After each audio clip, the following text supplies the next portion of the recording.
नमस्कार। सबसे पहले तो मैं अपने गुरुजनों को प्रणाम करता हूँ। गुरुजनों के प्रति हमेशा रिस्पेक्ट भाव होना चाहिए। इसमें मैं आपको एक बात बताऊँगा, स्टूडेंट 3 तरह के होते हैं। जो भी स्टूडेंट इस वीडियो को देख रहे होंगे या देखेंगे, वो इस बात का पता कर लेंगे वो किस तरह के स्टूडेंट हैं। मेरे अनुसार 3 प्रकार के स्टूडेंट होते हैं। There are 3 type of students.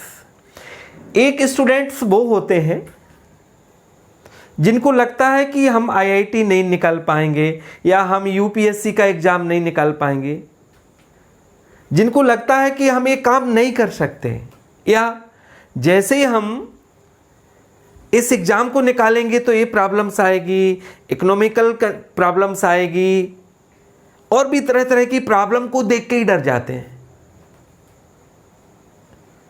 या अगर इस काम को करेंगे तो इस प्रॉब्लम में फंस जाएंगे।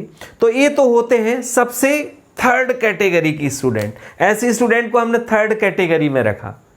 या ऐसे पर्सन के लिए भी कह सकते हैं कि यार हम ये व्यवसाय करेंगे तो ये लॉस होगा, हम ऐसा करेंगे तो ऐसा होगा। माने 3rd कैटेगरी में उन लोगों को रखते हैं, उन स्टूडेंट्स को रखते हैं कि या उन पर्सन्स को रखते हैं जो अपने टारगेट में, अपने उद्देश्य में आने वाली परेशानियों को सोचकर ही उस रास्ते पर चलना बंद कर देते हैं।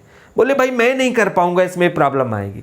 ये तो हुई है 3rd कैटेगरी के student. 3rd category, 3rd type के लोग हुए। अब 2nd टाइप के लोग क्या होते हैं? 2nd टाइप के लोग क्या होते हैं कि वो इनसे थोड़ा बेटर होते हैं।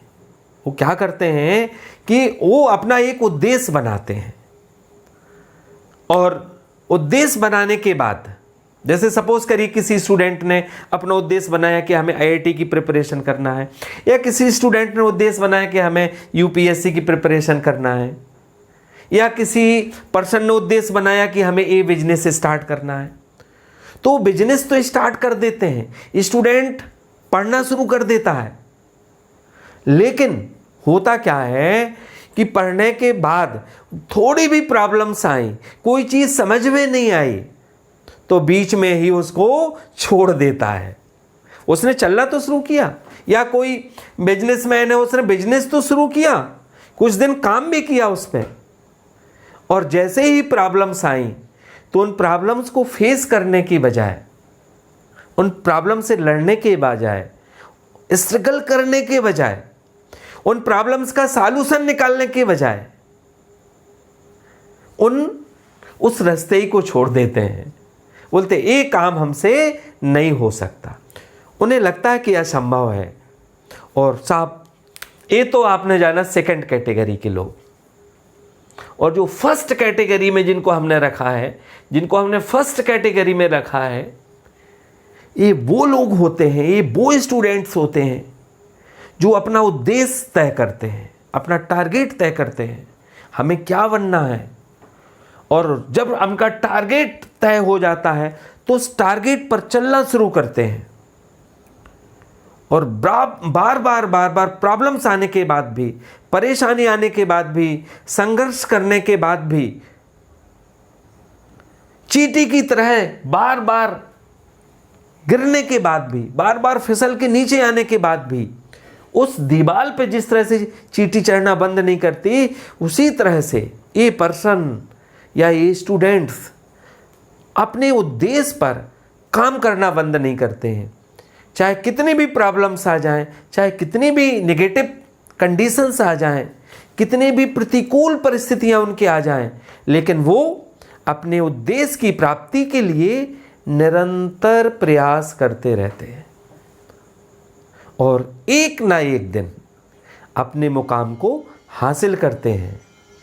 स्टूडेंट्स आईआईटी का एग्ज़ाम निकालते हैं, या कई स्टूडेंट यूपीएससी निकालते हैं, या कई पर्सन जो उनके लाइफ के उद्देश्य होते हैं, उनके जो बिजनेस होते हैं, उन पर उस अचीवमेंट पर पहुंचते हैं। और ऐसे लोगों को हम कैटेगरी में 1 में रखते हैं और ऐसे ही लोगों को हम ग्रेट पर्सन्स कहते हैं, महापुरुष कहते हैं। वैसे हमें उम्मीद है कि आप सब लोग कैटेगरी 1 के ही होंगे।